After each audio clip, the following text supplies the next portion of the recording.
How to bring back the status vertical style in WhatsApp latest update.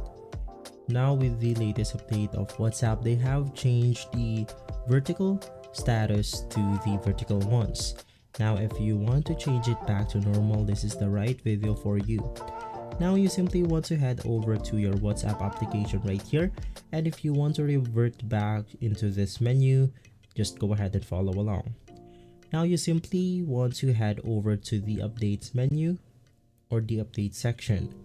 Once inside the update section, you can then go ahead and see all of the channels that you are following.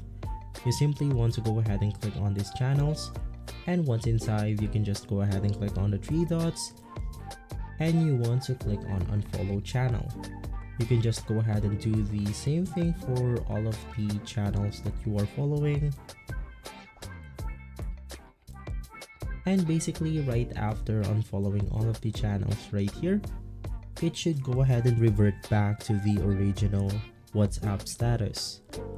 And so if this video has been helpful for you, please consider by liking and subscribing. I'll see you again next time. Thank you.